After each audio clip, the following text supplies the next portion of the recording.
Buenas noches, bienvenidos al banquillo, gracias por estar con nosotros. Hoy revisamos la situación política de nuestro país, cómo están viendo el comportamiento de los partidos, los miembros de los países cooperantes.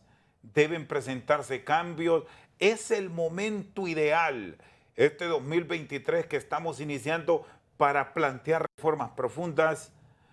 Don Luis León, director ejecutivo del Instituto Holandés para la Democracia Multipartidaria. ¿Cuál es el análisis que hacen del comportamiento que tuvo la clase política en decisiones de trascendencia expuestos a nivel del Congreso Nacional con la elección de la Corte Suprema de Justicia? Buenas noches. Buenas noches, Rosendo. Gracias por la invitación. Un gusto compartir con el auditorio del banquillo. Mira, yo creo que hay que ser francos, ¿no? El sistema político partidario hondureño carece realmente de una calidad política adecuada. Siento que los políticos hondureños comúnmente funcionan alrededor de sus intereses grupales, partidarios o personales, más allá de los intereses de país. La elección de la Corte Suprema de Justicia nos deja dos lecciones importantes. Uno es que existe una capacidad en los políticos en llegar a acuerdos, y en este caso en tripartidismo, alrededor de los intereses que como partidos políticos tienen. Eso quedó claramente evidenciado. El tripartidismo hizo un nudo muy sólido de cómo elegir esta Corte Suprema de Justicia, sin importar otros sectores, como la sociedad civil, como otros partidos políticos, que estaban exigiendo otro tipo de elección. Y segundo, que evidentemente los partidos políticos no logran poner por delante los intereses del país, y eso a mí sí me preocupa mucho. Se hace un esfuerzo importante en que los partidos políticos puedan ser más democráticos, puedan ser más abiertos, puedan ser más transparentes, pero parece que los partidos políticos logran de alguna manera consolidar sus espacios de negociación, sus espacios de acuerdo, y al final todo fuera de ello no tiene sentido. ¿Y quién se fortalece con esta decisión? Porque por primera vez tenemos un tercer actor. Esto fue de bipartidismo histórico, pero hoy Libre, bueno, ya desde el gobierno anterior comenzó a tener sus posicionamientos a nivel de los órganos electorales, entes contralores y fiscalizadores del Estado, y ahora entra en un poder del Estado que bien pudo hace 7 años atrás, pero decidieron mantenerse al margen. Justo usted lo ha dicho, digamos. A mí me parece que hubo un ejercicio anterior, cuando Libertad y Refundación no era gobierno, en poder presionar lo suficiente para formar parte en algunos espacios de decisiones. Consejo Nacional Electoral, Tribunal de Justicia Electoral, Unidad Política Limpia, Registro Nacional de las Personas, fueron un ejercicio que demostró de que Libertad y Refundación podía sentarse a la mesa a negociar. Y eso fue en los últimos 2 años previo a las elecciones, cuando nosotros pensamos que Libre viene desde 2012, fungiendo como partido, hasta hace 2 años lo logra. Ahora que tienen el poder, rompe ese bipartidismo histórico. Antes era muy fácil elegir una Corte Suprema de Justicia. Quien tiene el poder, la mitad más uno, y quien es el otro actor, pues la mitad menos uno. Hoy, ese tercer actor generó que la negociación no fuese tan fácil, pero no imposible. Primero porque ya no había que dividir el pastel entre 2, sino entre 3. Y esa posibilidad de que Libre tuviese el control porque tenía el poder generó que los partidos tradicionales tuvieran que repensar la forma en la que iban a demandar su participación en el ente de justicia.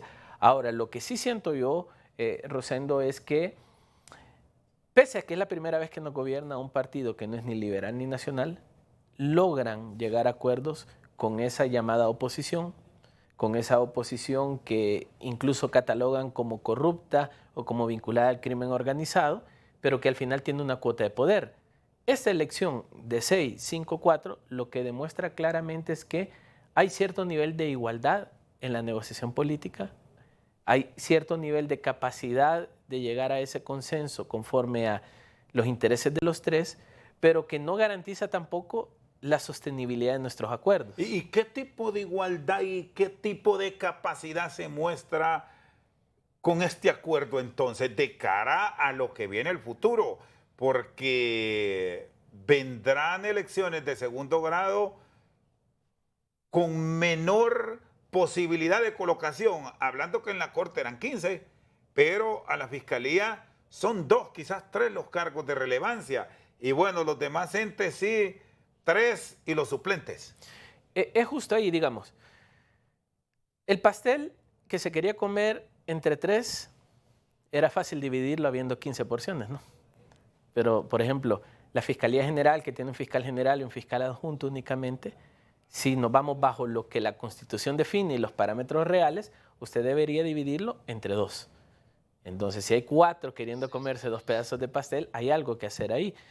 Pero cuando uno ve y escucha de que... Ya hablan de reforma. Exacto, justo eso, que van a reformar y van a crear otro fiscal adjunto para poder tener los 3 partidos un fiscal, al igual que en las demás instituciones, que está dividido entre 3, lo que denota es que el tripartidismo está consolidado. Y ya hablan incluso a nivel del Ministerio Público de reformar su ley orgánica y dar rango constitucional Al coordinador de fiscales. a la Dirección o Coordinación General de Fiscales. Y paralelo a ello, crear los mecanismos para el fortalecimiento de la ATIC. ¿No es peligroso politizar esto? Lastimosamente, Rosendo, en Honduras todo es político. Si la gente necesita educación, tiene que llamar a alguien que es político. Necesita salud, que la tiene en un hospital, debe llamar a alguien que es político. En Honduras todo es politizado, partidario, lastimosamente. Cuando la estructura legal del Estado dice que deberían de ser instituciones independientes, hoy todo está controlado por política partidaria. Es lastimoso, es vergonzoso, la democracia no debería funcionar así, porque si lo vemos desde una perspectiva netamente individual, todo lo que representa o a todos los que representan estos 3 partidos políticos son los que tienen accesos. Los que están fuera de esto no, y eso no es democracia. A mí me parece que el camino que se ha ido construyendo en consolidar un tripartidismo eventualmente tendrá un efecto en el sistema de país como lo tuvo el bipartidismo en su momento. ¿Y habrá alguna forma cómo cambiar estos conceptos? Porque desgraciadamente todo el proceso de elección al final cae en el ente estrictamente político y en el Congreso, bueno, es asunto de mayoría. Hay que o completar una mayoría calificada, que es la mayoría de elecciones de segundo grado que discutirá el Congreso, y las excepciones de la regla con mayoría simple. Entonces aquí es un asunto de acuerdos. ¿O existirá un mecanismo que ustedes pueden proponer para que esto no se vea de colores? Digamos, ahora mismo es hacer un cambio a toda la estructura legal del país para saber cómo manejarlo de otra manera. Las elecciones de segundo grado en toda América Latina, por citar un ejemplo, incluyendo Estados Unidos, que es como la democracia que nosotros queremos utilizar como ejemplo siempre, son politizadas. Por ejemplo, la Corte Suprema de Justicia los postula el presidente de la República y es el Congreso Nacional que define en sus negociaciones políticas quiénes. Yo creo que esa parte es muy difícil que no se dé. Lo que creo yo es que los mecanismos legales no son lo suficientemente garantistas para que los representantes no sean representantes de políticos, sino representantes de país. Y lo vimos cuando se aprobó esta ley. Una de las grandes quejas que nosotros tuvimos como organización fue el hecho que se le dio paso libre a los activistas de partidos políticos para que participaran como candidatos o candidatas. Eso genera mayor politización del proceso. ¿Qué debemos hacer? Y ahí en Descargo de Honduras, nosotros somos un país en construcción. Rosendo, tenemos 200 años de ser país en comparación a sociedades europeas que tienen 4.000, 5.000 años de ser países, ¿no? Entonces estamos en un proceso de construcción de saber qué es lo que nos funciona y qué no nos funciona. Pero lo que la democracia hondureña ha construido hasta el momento no es funcional para el pueblo hondureño. Hoy tenemos 15 magistrados representantes de partidos políticos, no representantes de la sociedad. Y claro, cuando pasa por un ente político la elección, se politiza. Bueno, incluso Europa, que me lo cita como ejemplo, allá decisiones son políticas. Claro, son políticas, pero porque esas sociedades tienen niveles de desarrollo en justicia, en educación, en salud, en seguridad, mejores que las nuestras cuando las elecciones son políticas. Porque al final, si bien hay un juego político, se antecede la necesidad de las sociedades. Entonces es común que allá haya una colección tributaria individual del 45-50% de los ingresos, pero todo el sistema funciona a favor de las personas. Aquí no es así. La elección, que también es política, no va en función de lo que necesita el pueblo hondureño en justicia, de lo que necesita el pueblo hondureño en servicio del Estado, sino en los intereses partidarios y de grupos de los partidos políticos. Es ahí donde se distorsiona el concepto. El problema no es elegirlo políticamente, sino el fin de la elección. Ahora se habla de pactos de impunidad, ahora se habla de reformar o crear reglamentos para las leyes de extradición como parte de negociaciones, porque al final esto era netamente de intereses político-partidarios. Y es válido que se esté planteando ahora mismo reformas, Luis, sobre todo porque nos dicen este es un año que no tiene actividad política como tal, el 2023, pero si nos vamos a intentar cambios el 2024, ya están planteando incluso que para ese año se adelanten las primarias en función de tener un 2025 con mucho más actividad administrativa y circunscribirnos a los famosos 90 días de campaña política de cara a la general, cosa que debemos decir hasta hoy aquí no se ha cumplido. No, yo creo que es al contrario, adelantar el proceso electoral, hacer reformas en tiempos que no son electorales, lo que hace llevarnos a periodos más largos electorales. Honduras vive en campaña política permanentemente, Rosendo. Aquí los políticos todos los días nos están dando campañas políticas, acciones partidarias. Lo que haría esto es que el proceso sea aún mucho más largo desde la perspectiva legal, porque si adelantamos las elecciones primarias un año, no vamos a tener de marzo 2025 a noviembre 2025 campañas electorales, lo vamos a tener de noviembre a noviembre, por decir algo. Lo que nos están llevando... Y esto no garantiza lo que algunos expertos en política, bueno, usted conoce de eso, no sé si comparte, que es seguridad de que habrá elecciones, porque aquí está ese fantasma rondándonos. No, yo creo que si en Honduras se van a hacer procesos para que en Honduras no haya elecciones, perdón el juego de Honduras, se va a hacer con elecciones adelantadas o sin elecciones adelantadas. El problema es que aquí no se quiere respetar la ley, la periodicidad de la ley, ni la Constitución de la República.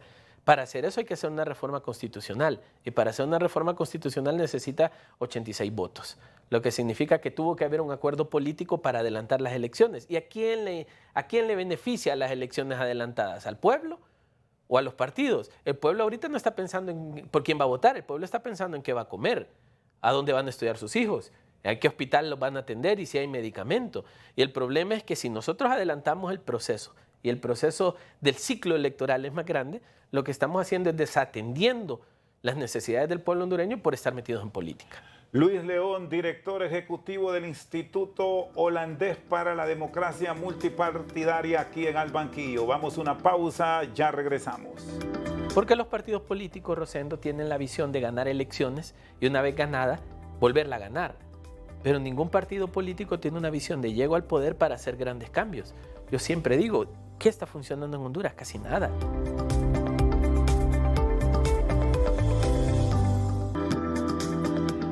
Seguimos al banquillo, está con nosotros Luis León, es especialista en temas políticos. ¿Por qué no le convence mucho el adelantar las elecciones? Primero porque, ya lo dije, nos va a hacer llegar a un ciclo electoral mucho más alto, más largo y más desgastante para el pueblo hondureño, porque básicamente las campañas inician mucho antes. Segundo, le quita tiempo al gobierno de operativizar. Hoy el gobierno tiene poco más de 18 meses para darle respuesta al pueblo hondureño antes de ir a elecciones. Si nosotros adelantamos las elecciones primarias, Libertad y Refundación es uno de los partidos que va a elecciones primarias, le va a quitar tiempo de trabajo al gobierno para empezar su activismo partidario. ¿O será globosonda, Luis? Puede ser, digamos, en Honduras no nos sorprende que a veces aparecen cosas que no generan nada y lo único que causaron fue discusión.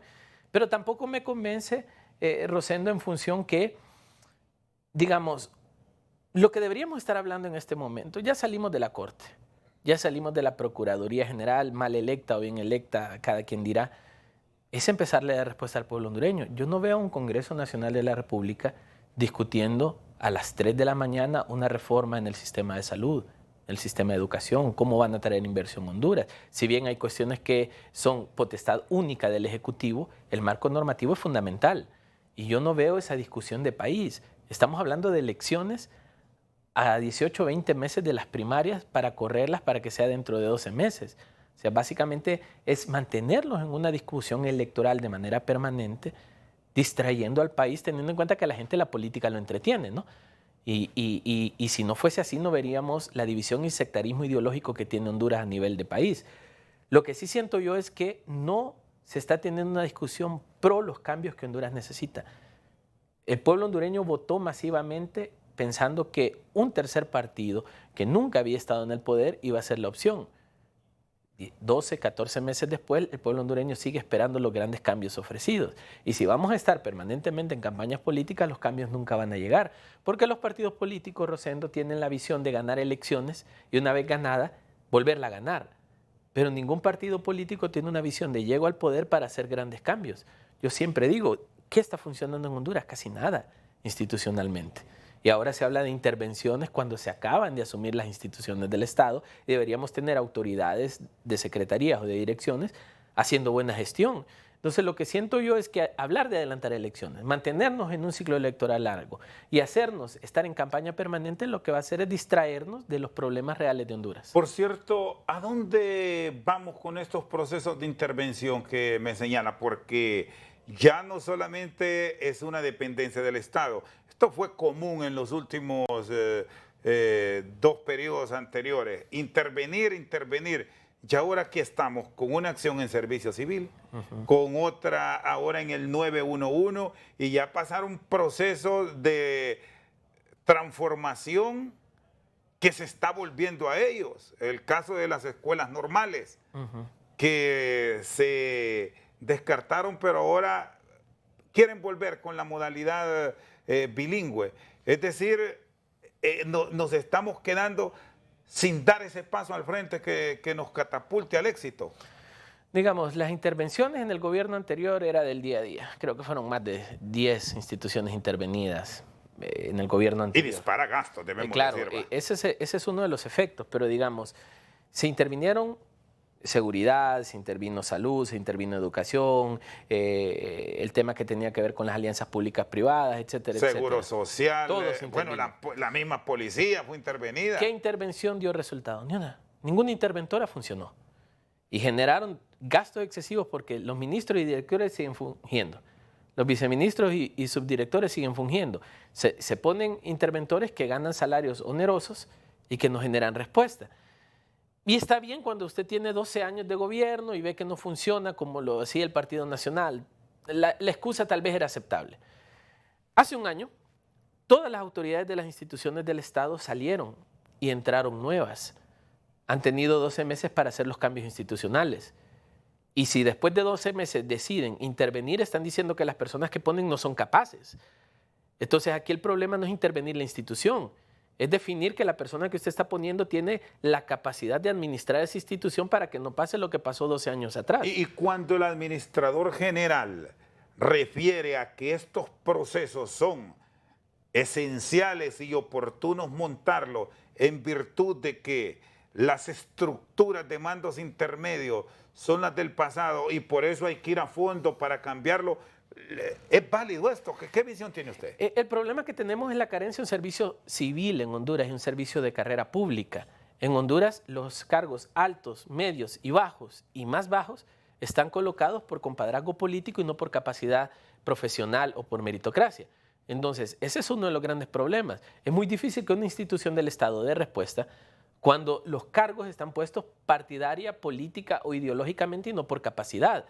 Y ese es un problema en todas las instituciones del Estado. Ponemos personas porque estuvieron en la campaña, porque movieron comunidades, pero no porque tienen la capacidad. Entonces, claro, cuando la institución debe funcionar, hay poca experiencia o nada, y hay poca capacidad o nada. Entonces, el problema no es el mando intermedio per se. Digamos, cuando yo escucho, por citar algo, en la Secretaría de Finanzas que dicen que en el caso de la Secretaría de Transparencia de Edmundo Orellana, que no se le da el dinero porque las estructuras anteriores evitan eso, entonces la pregunta que yo me hago es, ¿qué autoridad tienen las personas que están liderando estas instituciones? Lo que siento yo es que nos hace falta toma de decisiones serias. Para usted no es un argumento válido que los mandos intermedios evitan o truncan el desarrollo. En una organización, institución, empresa, hay diferentes niveles de rango. Y si el rango intermedio no obedece al rango superior, comúnmente, ¿qué pasa? Se quita. Bueno, entonces, ¿cómo es posible que vamos a estar diciendo es que no nos dejan, siendo yo ministro, siendo yo director, siendo yo presidente, siendo yo designado presidencial? Pero como aquí, Luis, nos llenamos de argumentos para nuestras defensas cuando dicen es que el problema es que si lo quito tengo que pagarle porque lo voy a sacar. No, pero entonces eso genera la incompetencia del Estado. Porque si aquel no está haciendo y yo voy a traer a alguien que no puede, voy a tener el mismo problema. Por eso la visión miope que tienen los políticos en Honduras no permite traspasar a buenos resultados a largo plazo. Porque si lo quito tengo que pagarle. Y si lo quito no tengo a quién poner. Entonces voy a tener que someterme como ministro ante autoridades intermedias que no me dejan avanzar. Pero cuando la institución o la secretaría fracasa, ¿a quién se le culpa? Al ministro, no a los cargos intermedios. Estamos improvisando. Claro, Honduras viene improvisando desde hace 200 años. Vámonos a la democracia reciente, 40 años de nueva democracia. Siendo un país pobre, hicimos una constituyente, los militares nos entregan el poder y vamos a procesos electorales. 40 años después somos un país miserable. Somos un país sin capacidad de Estado, somos un país donde la gente huye, 1.500 migrantes diarios porque no encuentran soluciones, no hay educación, no hay salud. ¿Cómo vamos a decir de que no estamos improvisando? Improvisamos. No tenemos un plan claro de dónde vamos a estar dentro de 20, 30, 40 años. Si nosotros somos fríos y pensamos ahora mismo, Rosendo, ¿a dónde va a estar Honduras en el 2040? En desarrollo humano, en pobreza. Improvisamos. Creemos que entregar bolsas, que darle empleo a los activistas, eso es salir de la pobreza, es seguir patinando en pobreza. Honduras en el 2006 tenía 55-60% de su población en pobreza. Hoy en 2023 tiene el 75-80%. Entonces, que hay improvisación totalmente. Y hay algunas dependencias que se pueden salvar y que se pueden observar como el modelo a seguir para ir cambiando, no de hoy para mañana, pero por lo menos tener esa visión de transformación. No estoy seguro, pero si la hay, será un evento aislado. Y eso denota entonces que cada ministro, cada representante de institución del Estado funge alrededor de lo que cree y no alrededor de una sombrilla de planificación de país. Si usted tiene un plan claro de cómo va a atender la educación, la salud, el empleo, la inversión, la seguridad, la infraestructura, el desarrollo económico, la producción, todo va a avanzar paralelamente. Pero si tenemos a alguien, por ejemplo, en emprendimiento, logrando generar microemprendimiento y todo lo demás del sistema no funciona, ese es dinero botado también. Porque el sistema debe garantizar que el emprendedor tiene marcos normativos que lo respaldan, tiene sistemas de usuarios que compran, o sea, todo debe ser un pensamiento de país. Entonces, si pueda que haya una dependencia que funcione, que puede ser una acción a rescatar, sí, pero el sistema de país no. Entonces no vamos a salir hacia adelante cuando los políticos lo único que tienen interés es ganar una elección. Y una vez que ganan la elección, quieren adelantar elecciones para mantenerse en el poder o para evitar que el contrario gane, porque la visión es netamente electoral. No hay una visión de país a dónde queremos llegar y eso nos estanca. Es decir, para ustedes que trabajan en estructuras políticas dentro de la organización que usted dirige, lo ideal entonces es quedarnos como estamos, seguir con ese plan de primarias en marzo del 2025 y las generales en noviembre. Es que no se trata de quedarse como estamos. La Constitución de la República ya determina cómo es el proceso. La ley electoral ya determina cómo es el proceso. Si vamos a hacer cambios a la ley, a la Constitución, por intereses partidarios, entonces estamos patinando en los problemas de siempre. En vez de adelantar elecciones, lo que nosotros deberíamos construir son instituciones electorales, digamos, partidos políticos, consejo electoral, etcétera, sólidos, confiables, transparentes, honestos, capaces, que le den paso al relevo generacional. Aquí tenemos cautivos políticos que siguen siendo cautivos políticos después de 40 años. Partidos políticos cooptados por grupos de poder económicos y de crimen organizado. Entonces, aquí lo que deberíamos aspirar es a reconstruir el sistema para que realmente los procesos electorales sean de rédito al pueblo hondureño. ¿Cuánto invertimos en elecciones cada 4 años? ¿Cuánto pagamos de deuda política? Que por cierto, las internas y primarias, el mandato o el concepto que se tiene es que las deben pagar los partidos políticos para que las pague el Estado. No, la ley dice que las deben ejecutar los partidos políticos.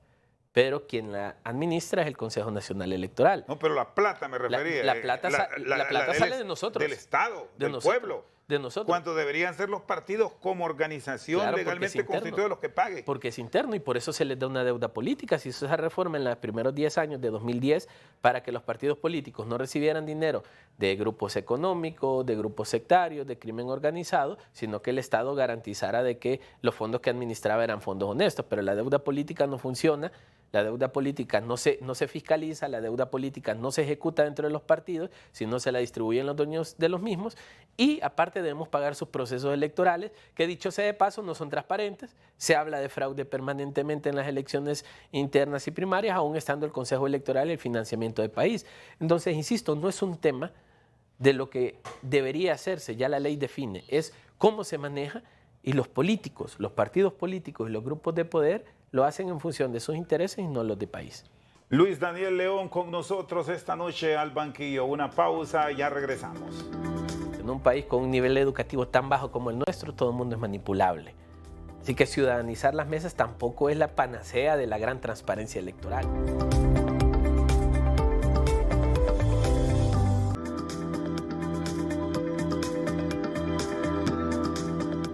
Seguimos al banquillo, está con nosotros don Luis Daniel León del Instituto Holandés para la Democracia Multipartidaria. En el marco de las reformas, ¿qué le dice su experiencia? ¿Que van a entrar al final al Congreso? Quizás no en el nivel macro que le han planteado, pero que hay. Nosotros estuvimos apoyando a finales del año anterior a la Comisión de Asuntos Electorales del Congreso Nacional, presidida por el diputado Russell Tomé, en un proceso de socialización regional sobre un balotaje o segunda vuelta y la separación de las elecciones presidenciales de la de diputados y alcaldes. Se estuvo en 4 ciudades del país con representación de la sociedad civil y los partidos políticos y hay una aprobación clara a las 2. Ahora, en los diálogos políticos internos entiendo yo que la separación de elecciones no va, pero la segunda vuelta sí. Pero esta elección... Esta reforma es una reforma constitucional electoral que requiere aprobación, ratificación por mayoría de votos. Pero la discusión de la ley secundaria o la ley electoral no ha iniciado. Y dentro de esos espacios de socialización hubo una demanda clara de la gente, ciudadanización de las mesas, depuración de los partidos políticos, los procesos electorales electrónicos, por ejemplo, el voto electrónico fue una demanda social muy grande. Entonces, esa discusión de la reforma electoral per se no ha iniciado. Los partidos políticos no han empezado a poner los parámetros claros de cómo va a funcionar. La elección anterior salió relativamente bien, pero no fue porque el estamento estructural del proceso fue bueno. Hasta el día de las elecciones todos estamos preocupados si va a salir bien. Lo que cambia el resultado es la votación masiva y la participación exagerada de la gente. Pero, primero, esa participación tuvo un revulsivo, que fue la alianza. Segundo, la oportunidad de sacar al Partido Nacional del poder. Y tercero, tener una nueva opción. Si los partidos políticos no logran dar respuesta al pueblo hondureño, no es seguro de que la participación sea masiva el siguiente proceso. Y el abstencionismo beneficia a los partidos políticos. Entonces, ¿cómo ir garantizando de que el proceso va a funcionar? Rosendo, necesitamos aprobar una ley y una reforma electoral con suficiente tiempo. La ley de justicia electoral está ahora en discusión. Todos estos mecanismos deben tener suficiente tiempo y claridad para la aplicación. Por eso Luis le planteaba de que el tiempo ideal es ahora. Es que debe ser ahora, pero no para hablar de elecciones, sino para garantizar la estructura legal de las elecciones, que es diferente. Si vamos a hablar de una reforma electoral sólida, la ley actual se aprobó un día antes de la convocatoria de elecciones generales, con temas nuevos, lector biométrico, había un tema de reestructuración del Consejo Electoral, le quitaron los fondos al Consejo Electoral y pasaron a ese fin, aquello se satanizó en aquel momento, ahora sigue así, ahora sí nos conviene tenerlo así o se lo vamos a devolver al Consejo Electoral. Digamos, toda esa discusión que hubo el año pasado, 2021, debe empezar a construirse ahora.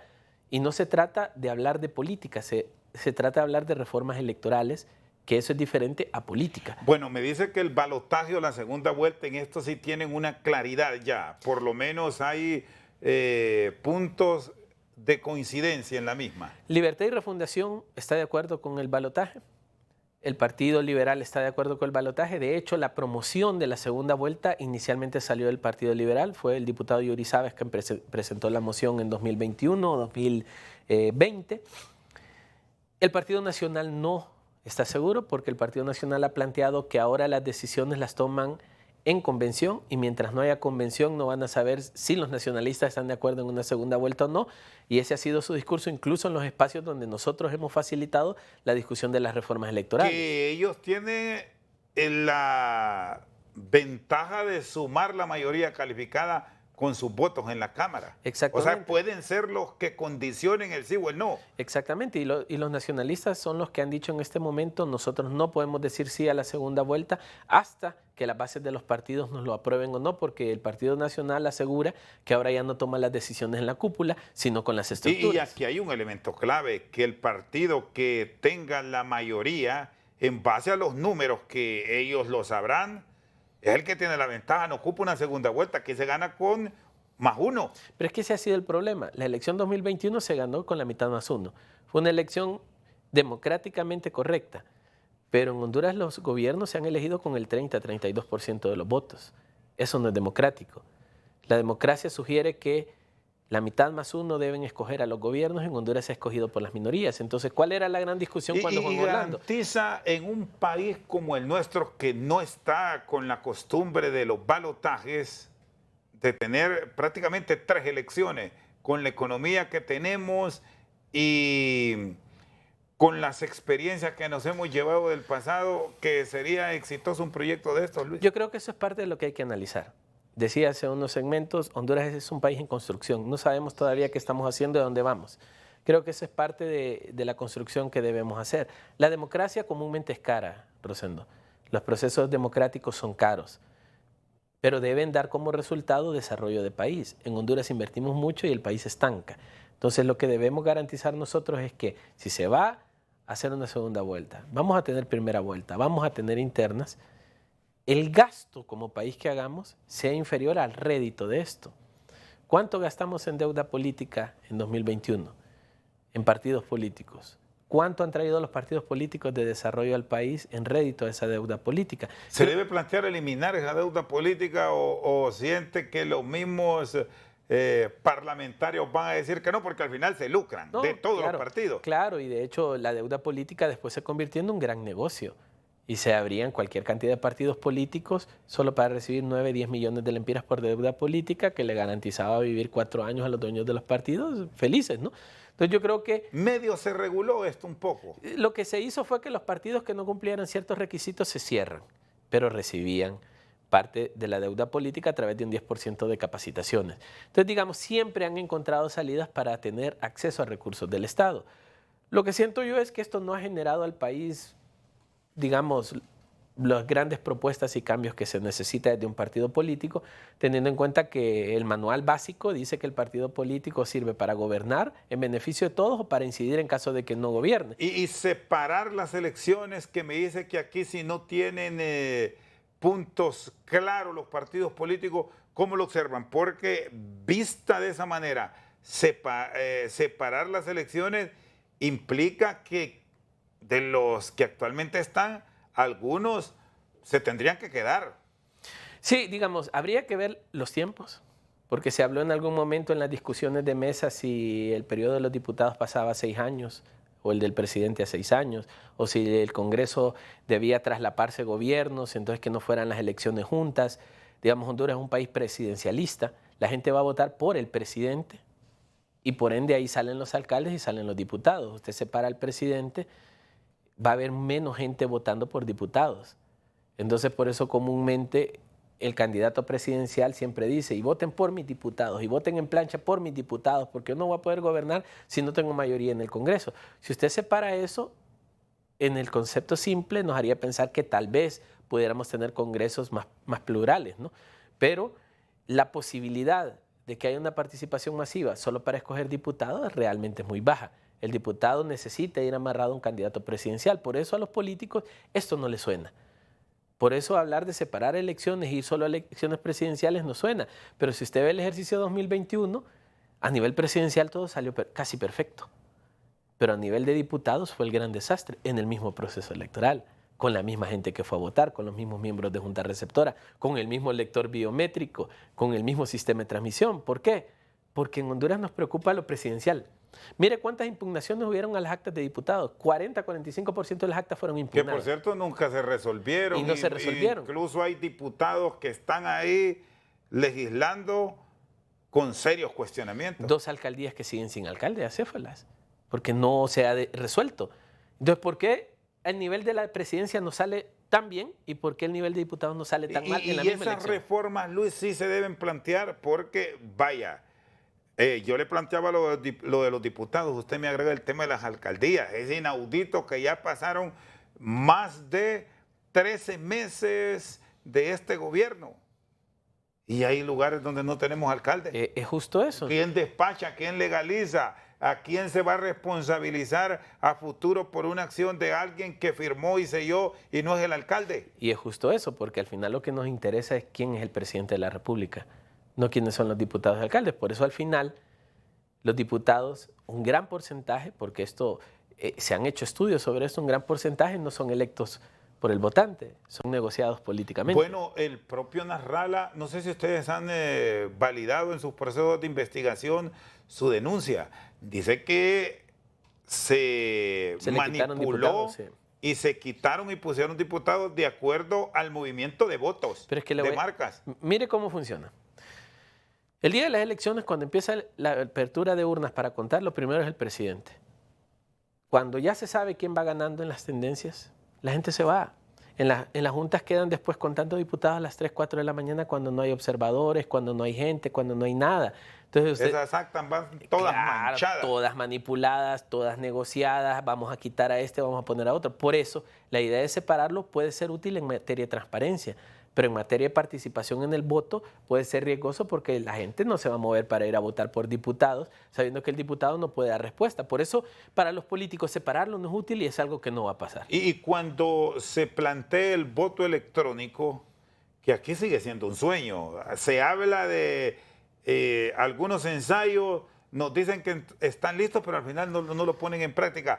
¿Solventaría estos procesos de elecciones sin el matiz del fraude? Esto lo he dicho mucho, Rosendo. No es el voto, es el acta. Usted puede votar electrónicamente y va a decir, llegaron 55,000 personas a esta urna. El problema es el llenado del acta. Pero tenemos un respaldo que en un país transparente lo puede cotejar. Pero yo le voy a decir que ahorita básicamente usted tiene un voto electrónico. El lector biométrico fue eso. Usted puede cotejar cuánta gente fue a votar porque toda esa gente puso el dedo. Incluso yo recuerdo a la consejera Rixi Moncada decir que hubieron casi 70,000 personas que intentaron votar 2 veces en diferentes centros de votación. El lector biométrico garantiza la participación, cuántos fueron y dónde. Eso básicamente es un voto electrónico. El problema no fue quién fue a votar, sino cuando se llenó el acta y cuando se adulteraron números. Entonces, a mí no me preocupa tanto el voto electrónico como el llenado del acta. De ahí que la ciudadanización de las mesas sí puede ser clave, de poner independientes o también se manipulan. En un país tan pobre como el nuestro, todo el mundo es comprable. ¿De acuerdo? En un país con un nivel educativo tan bajo como el nuestro, todo el mundo es manipulable. Así que ciudadanizar las mesas tampoco es la panacea de la gran transparencia electoral. Que esa es la otra venta que nos han hecho. Claro. ¿Por qué no construimos, digamos, si estamos en un proceso de construcción de país democrático, ¿por qué no construimos un mecanismo en el cual se garantice que el acta no es adulterable? Que si llegaron a votar 10 personas de este centro de votación, esos 10 votos están correctamente en un acta de tal manera que nadie tenga que impugnarlo. A mí no me preocupa el voto electrónico. Porque, insisto, el lector biométrico fue un ejercicio muy cercano al voto electrónico. Es el llenado del acta el problema. ¿Por qué? Y patino lo mismo. ¿Por qué se llena el acta presidencial y sale bien y se llena el acta de diputados y no sale bien? Sí, porque aquí nos vamos a ir a la pausa con este recuerdo. De Choluteca se impugnaron muchas actas. Recuerdo lo que pasó en este departamento. Resulta que a una mesa electoral, a una mesa receptora, fueron 250 electores. No puede haber en la casilla de diputados más de 300. Un candidato que tenga 251 marcas. Es imposible. Todos votaron por él, o sea, y uno más. Y uno más. No se puede. Un fantasma. Pero el lector biométrico le dijo que fueron 250. Y esas actas del Consejo Nacional Electoral todavía no las resuelve. Y el Tribunal de Justicia Electoral no tiene ley. Entonces todo salta a la Corte Suprema de Justicia, a la Sala de lo Constitucional. Y ahí se engaveta. Y ahí se engaveta, y en la Corte anterior, evidentemente, las decisiones eran por intereses y negociaciones políticas. Esperemos que esta nueva Corte no sea así. Más con la distribución, 2 nacionalistas, 2 libres y un liberal. Yo digo, con esta Corte vamos a tener que poner los ojos en los liberales. Ellos son los que tienen la llave. Para el lado que se inclinen van las resoluciones. Pero en conclusión, lo que digo yo, Rosendo, es que el problema no es la cantidad de votos. Porque hay centros de votación que llegaron 300 personas y se registraron 800 votos. ¿Y dónde se registraron? En el acta. Hay que blindar el acta, hay que limpiar el acta, garantizar el acta. ¿Por qué salió bien lo presidencial y por qué salió mal lo de diputados el mismo día, la misma noche, con el mismo sistema? Luis Daniel León con nosotros al banquillo, una pausa, ya regresamos. Pero el auto acordado es con Estados Unidos, no con el resto de los países. Ahí una ley tiene sentido. Porque, digamos, en algún momento se habló de que el Reino Unido estaba poniendo sanciones al exdiputado Nájera, creo que era. Seguimos al banquillo con Luis Daniel León del Instituto Holandés para la Democracia Multipartidaria. Bueno, en el marco de todas estas reformas que se están planteando, ¿cómo registran estos posibles cambios en el auto acordado para las extradiciones? ¿Es parte de la política que se está viviendo actualmente, Luis? Es parte de la política y seguramente parte de la negociación de la elección de la Corte Suprema de Justicia. Eso tuvo que haber entrado ahí, junto con la elección del fiscal, por eso ya se habla de un adjunto, junto con la redistribución que deberá darse del Instituto de Acceso a Información Pública, Tribunal Superior de Cuentas, las instituciones electorales que serán el próximo año. Creo que no es una acción aislada. La pregunta que debemos hacernos todos es ¿qué es lo que necesitamos reglamentar si hasta ahora nos ha funcionado? O sea, ¿cuáles son las violaciones que se han dado cuando la ley es clara que si no hay un proceso interno se puede entregar en extradición? Digamos, hace poco se acaba de hablar de un proceso que se inició contra el exdiputado Nájera y él ya tiene una sentencia en Estados Unidos. Entonces, deberíamos entender el alcance de lo que se quiere proponer y es parte de lo que personalmente me preocupa, Rosendo. Comúnmente estas decisiones son decisiones políticas donde hay muy poca información. Nosotros no sabemos qué es lo que están pretendiendo, no tenemos una idea de cuando se habla de reglamentar o hacer una ley de extradición, de qué se trata. Escuché por ahí que decían de doble vía, que nosotros vamos a pedir extraditados entonces. ¿En qué temas? ¿En qué áreas? Entonces creo que parte de lo que nos hace falta es tener conocimiento de lo que se quiera. Hay mucha opacidad en las negociaciones políticas, en los acuerdos políticos, que solo ellos entienden. Comúnmente sabemos que se están dando negociaciones, que están acordando y después aparecen con las cosas hechas, cuando no existió participación de otros sectores para entender lo que pasa. Yo creo que todos estaríamos de acuerdo con una ley de extradición si esa nos va a garantizar de que lo que ha funcionado bien ahora va a ser mejor. Pero si lo que va a generar es trabas al procedimiento expedito que tenemos en este momento, yo creo que parte del pueblo hondureño no estaría de acuerdo. Por eso creo que es importante entender que hay cosas que potenciar en Honduras, como la ley de la consulta previa. Digamos, hay que consultarle a la gente en la toma de decisiones, no precisamente consultas como una cuarta urna, sino cuando hay acciones que tomar. Por ejemplo, en el tema ambiental siempre resulta esto, no se le pregunta a las comunidades si quieren la represa, quieren el puente, y después vienen los grandes problemas. Preguntemos a los sectores judiciales si realmente una ley de extradición es necesaria o si el autoacordado funciona. Pero si nosotros vemos para atrás, Rosendo nos ha funcionado. ¿Usted es del concepto, del criterio que se quede como está, con el autoacordado, que se siga revisando los procesos de entregar a hondureños que son solicitados, ojo, no solo por Estados Unidos, claro, por son varios países que hacen la solicitud? El detalle es que llama más la atención de Estados Unidos por los antecedentes de haberse llevado hasta un expresidente. Pero el autoacordado es con Estados Unidos, no con el resto de los países. Ahí una ley tiene sentido, porque, digamos, en algún momento se habló de que el Reino Unido estaba poniendo sanciones al exdiputado Nájera, creo que era. Nunca se supo si lo van a pedir, de España si van a pedir, de América del Sur. Creo que si la ley va en función de uniformar las extradiciones con otros países, está bien. El autoacordado es con Estados Unidos. Y si la visión es exactamente Estados Unidos, nos ha funcionado.